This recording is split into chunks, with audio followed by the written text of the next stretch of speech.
This is a Power 98.7 podcast. Now we're talking. Subscribe to Power 98.7 podcasts in iTunes or wherever you get your podcasts. There's more on power987.co.za. And today on the Entrepreneurial Edge, we are delighted to host BMJ Mbatha, who's a marketing manager at Incoso Meat company. That's Incoso Goat Meat, renowned for its commitment to harvesting, processing, and promoting quality goat meat products. So as we continue this discussion, of course, this exciting business catering to both consumers and retailers. Beyond supplying goat meat, Incoso also educates about the health benefits of Chevon and cabrito, positioning itself as a leader in promoting goat meat as a healthy alternative to traditional red meats. Joining us for this conversation as we explore his entrepreneurial journey and strategies behind Incoso Goat Meat's success is BMJ Mbatha. A pleasure to have you on the program this morning. Good morning, Nhlanhla. Thank you for having me this morning, and good morning to all the listeners. So could you firstly share a bit about your background and what led you to pursue this career in the goat meat industry? My background is in publishing and marketing, but I've been a novice goat farmer for the past 7 to 8 years. In fact, in the earlier stages, I was just really fascinated about the animal, the ease of farming goats and so on, obviously coming from rural backgrounds and so on. But when one was really researching in depth about the value chain, I was really mesmerized about the commodity itself and the other products that are actually available besides just goat meat. So I've been an enthusiast of goats ever since then. So speaking about that, motivation is quite critical in these kind of discussions. And I want to find out what motivated Incoso to specialize in goat meat products. How does your business model differentiate itself within this market?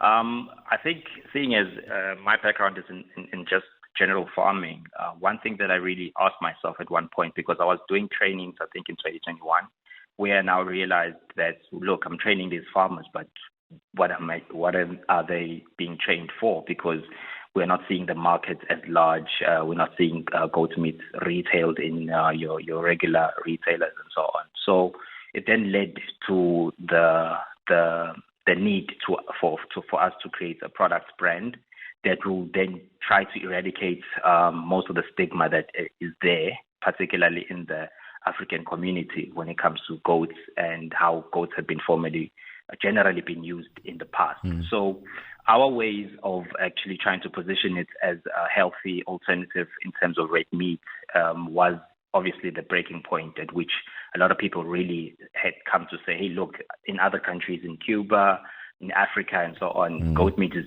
considered as a delicacy. Why not have it in South Africa? So our departure point was really just to really reposition and try to eradicate most of the stigma that is there around goat meat being used as a protein. Let's speak about that. Goat meat is known for its nutritional benefits. Can you elaborate on some of these benefits and discuss consumption patterns of goat meat here in South Africa? Well, starting off with the nutritional benefits, goat meat is very high in nutrients. It's higher in terms of iron compared to beef. It's less filled with cholesterol, or it's really fairly lean in terms of fat saturation. So then it's very beneficial to those people that are mindful about high cholesterol in meat, but also higher in potassium, higher in iron, and very fairly lean. So it's a really good, better alternative if you compare it to beef. And we have some customers that actually suffer from sicknesses such as gout and so on, at which they use it as alternative to us. So in terms of consumption, South Africa is fairly very low, but mostly because of the availability of supply, and also this repositioning that is needed in terms of the use of the meat, because culturally, not just with black in particular Africans, but also within the Indian community, goat is really used for cultural and religious reasons. So because of this, a lot of farmers haven't really been introduced into the value chain option of having it available. So that's why particularly it's fairly very little in terms of retail options and supply and so on. So we are trying to really play into the space, into educating both farmers to actually understand that it's an alternative protein that could be made available. Yeah. I actually want to address that elephant in the room. Make no mistake, we are still speaking about goat meat right now. So Sure. These misconceptions or overcoming misconceptions, and as you've mentioned, goat meat, especially in South Africa, faces misconceptions where it is often associated with certain cultural practices, if you will. How does Incoso then tackle these misconceptions and reposition your product or goat meat as a viable and healthy dietary choice? 100%. One of the things that we really focus on is the education component of the offering. We obviously, because of the health benefits, we're trying to educate as much as possible. But I think one thing that has really made us really, tap into the market holistically is collaboration with chefs. Chefs really find it very fascinating. It's a very fascinating protein because obviously of its components, the leanness of it requires you to be very delicate in terms of how you actually prepare it. So some of the stigmas that are based on the use of how goat meat has been used before, people will say that it actually hardens when you cook. Some people who were culturally orientated will say that it smells. It has a gamey smell. Some would say that it has a bit of fur every now and again. But all of those things are really based on how people have been using and preparing it. So, giving them recipes, teaching them that it's much better to be cooked into low heat type of setting when you're cooking it. It makes you have the best quality of it. That's where you generally enjoy. And also, the major benefit of goat meat is the muscle at which you get more, or the more meat in terms of in relation to the fat. Now you get a very beautiful taste in terms of enjoying the actual meat of itself. So we tend to then want to play a part in also educating people and giving people a lot of the experience components of enjoying the product. Yeah. Let's speak about market segmentation. How does Incoso segment its market, and what does your typical customer base look like? We've right now tried to really segment the product on the health aspects and also the taste aspects, because obviously, as I did allude to, the meaty taste that you actually get more than the fat, that technically, gives that ability for it to be, there's a lot of creativity that comes from this point whereby you're now dealing with the meat itself. So, partnering with chefs has now made it fairly. We try to push to this delicacy understanding that Africans, Cuban residents, and others all over the world have really seen it. So, partnering with chefs, we partnered up with a spice brand right now from KZN. All of that is just really trying to make it really as a great alternative in terms of other meats that have more fat saturation. But also, in terms of the market that we're dealing with, we are really seeing a higher type of call outs from people that are older in terms of age, because obviously they are looking into a healthier alternative to meat. Yeah. Now, if you compare goat meat with mutton, mutton is fairly fatty, so a lot of people tend to not want to consume sheep mutton meat because of this fat saturation. But now, with the alternative of goats, where you get leaner meat, we're getting more people that are really health conscious coming to us, and actually on a monthly basis, we put out our meat boxes towards them. So I think positioning that we really are trying to drive right now is obviously through the taste, as I said, but also the health components that are there to benefit those that want to use it as a red meat alternative. Today on the Entrepreneurial Edge, we are very delighted to host BMJ Mbatha, who's the marketing manager at Incoso Goat Meat. And of course, this company is renowned for its commitment to harvesting, processing, and even promoting quality goat meat products, catering to both consumers as well as retailers. We continue our discussion with Mr. Mbatha in a short while. Power Talk on Power 98.7.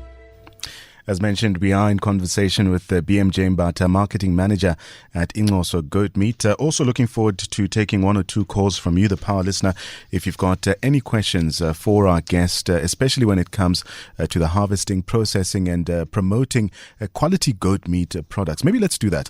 Let's go to the power lines right now, BMJ, if you'll allow me. Let's speak to Dumi in Woodmead. Dumi, what's on your mind this morning?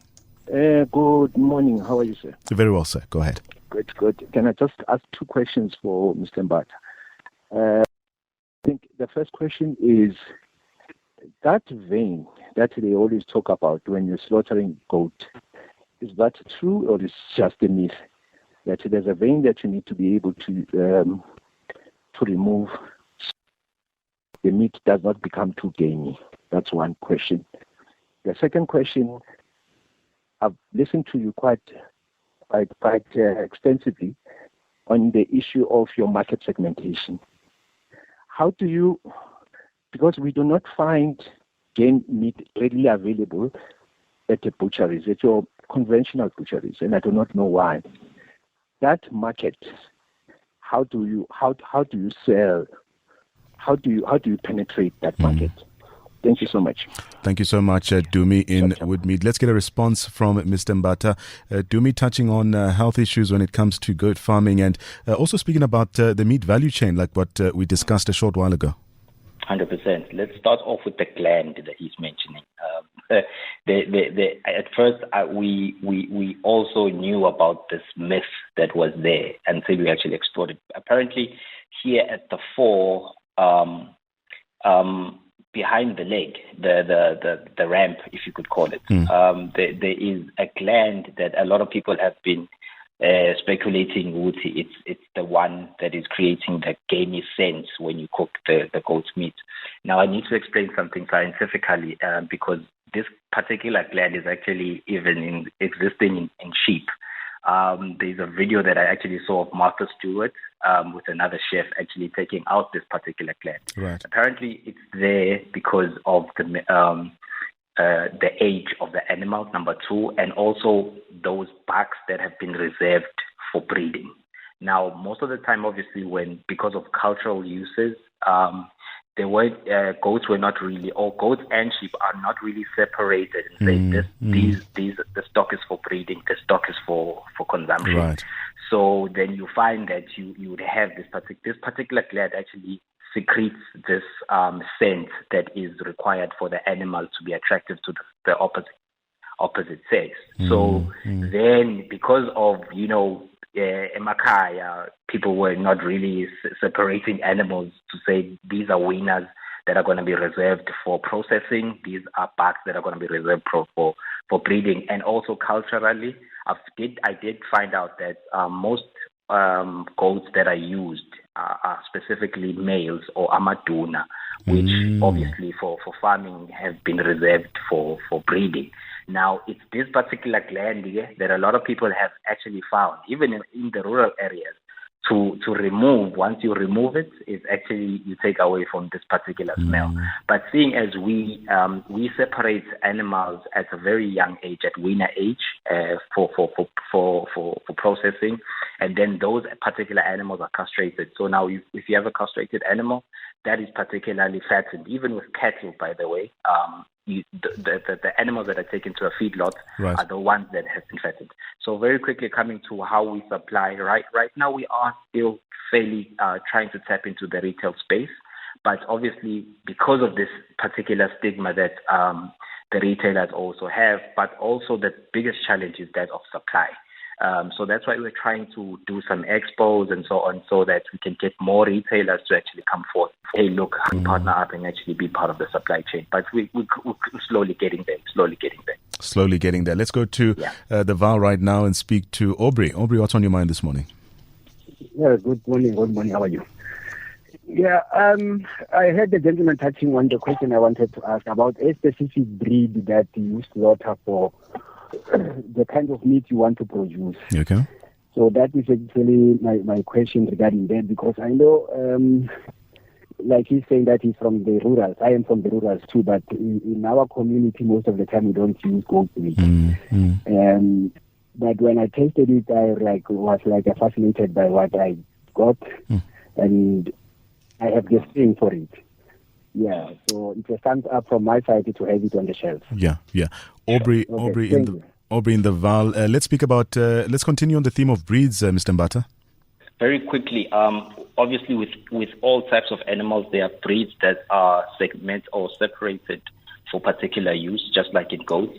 There are breeds that we prefer because of their weight or the carcass weight at which we get. Obviously, you get more meat if the breed is larger. So preferably, we always look into your meat breeds, your Kalahari Reds, Boereboks, Savannas. These are very large framed kind of animals.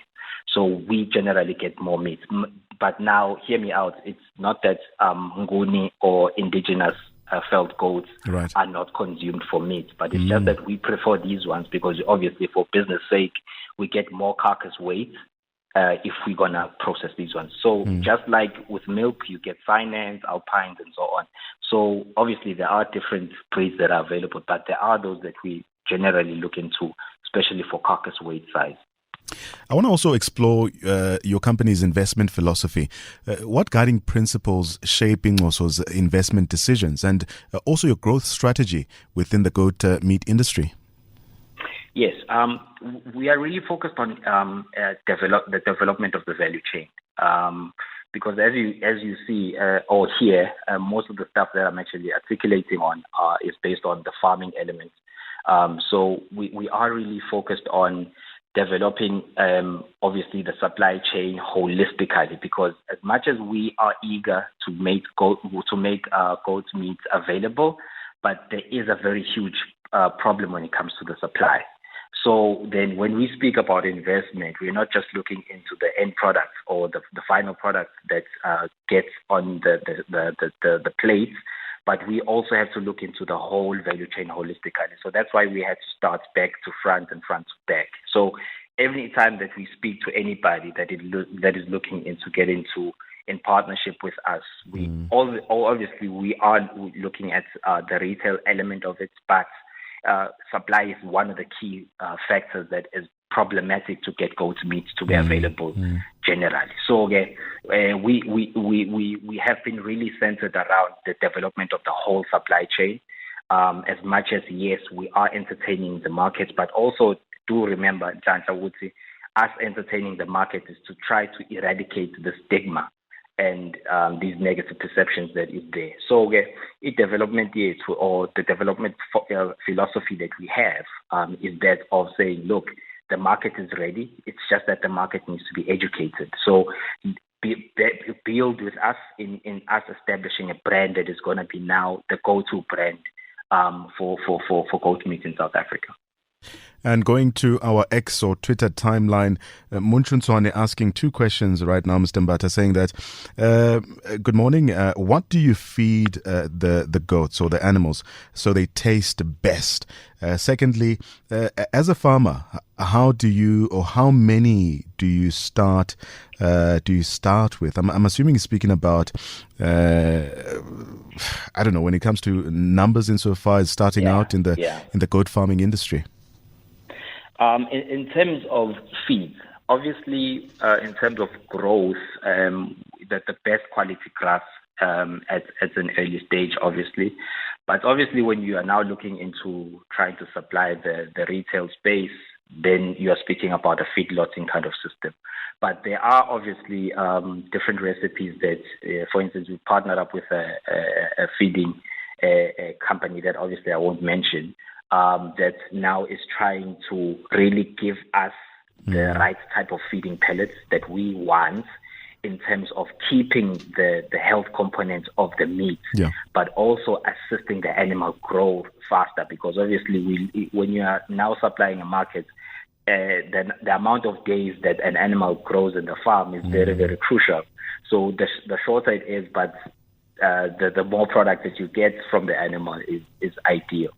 And then, if I'm not mistaken, they mentioned the question on... I think it's about starting out, insofar as the number of animals you should have, quantity, Yeah, commercial, you're looking at 150 to about 300 goats as a start. That's commercial. By the way, goats give you kids twice a year, which is 150 gestation days. So if you're really looking into going commercial, preferably, I'd say look into that. But obviously, the breeding ratio for goats is 1:25. One male is to 25 ewes. So I wouldn't say if you're an amateur goat farmer, just go for 100 because it's a lot of work. So I would just rather and expensive as well, 100%, yeah. But in terms of resistance, if you can get your animals to be resistant in your area, so they flourish. Goats are fairly very cheaper to farm compared to sheep as well as cattle because they are just really energetic animals, Mr. Mbatha, this has been a very insightful conversation, but on a more personal level for you and based on your experience, what advice would you give to aspiring entrepreneurs who are looking to enter the agricultural or food industry, but this time specifically looking at the goat meat products? Focus on value. In anything, just focus on adding value because if you can add value, look, a lot of people were laughing at me in the initial stages of my career and saying, look, I want to get into goat farming. And they were like, oh, for what? So, but in going into and learning so much about the trade and learning so much about the industry, one is really seeing the value that is being added. And also, I'm not shying away from my marketing background. So even that is really playing a part in terms of how to position the product itself. So I would advise anybody that even in the agricultural space, guys, focus on value and focus on a demand or something that really is a need, because you might find that you don't need to be a cabbage a farmer or planter, but there are farmers that will need a market who have been planting cabbages for a long time. And then you find that you don't even have to actually plant cabbages yourself. You can be a market to these said people. So it's just just find a proper way to position yourself essentially to be an answer to these said people, and you'll find that you'll be making more business than having to wait for those 3 months of the cabbage coming together. I'm quite glad that you also mentioned your marketing background as well, because it brings me to my next question. How does Incoso then innovate within the goat meat industry, whether in terms of product development, marketing strategy, or even your operational efficacy? Yeah, look, we've been testing out a couple of products, your goat meat wors, your goat meat patties, even looking to developing a goat meat spice later that can help tenderize the meat. So ours is really just to be, try to be as different but as much of a resource to the market as much as possible. Because as we have all obviously discussed, and a lot of your listeners have actually alluded to, the gap is really there. But for us, it's just to tap into it and make goat meat as fashionable as possible. Because anything that could be fashionable and bought easily can easily just be another protein that is available. I might get into a bit of trouble for this, but let's give you a plug. Can you share individuals, or rather, can you share with our listeners some of the details to support and contact your company as well? That's Incoso Goat Meat, and how they can get in touch with your brand to learn more about your products, but also initiatives as well. 100%. Please go to our website, incosomeatbox.co.za. That's incosomeatbox.co.za. We have our numbers there, but also follow us on social media. We're fairly getting there. We're getting bigger in terms of releasing educational content there. So in all platforms, if you just search for Incoso Goat Meat, even on Google, we are doing fairly very well right now. So if you just search for Incoso Goat Meat, we'll probably come up, and just follow us, and then we'll get in touch. As we conclude our enlightening discussion with BMJ Mbatha, marketing manager at Incoso Goat Meat, it does become quite evident that Incoso is not only a pioneer in the goat meat industry, but also a champion of health and culinary innovation, from what we've heard from Mr. Mbatha. You've been listening to a Power 98.7 podcast. For more podcasts, visit power987.co.za or subscribe wherever you get your podcasts.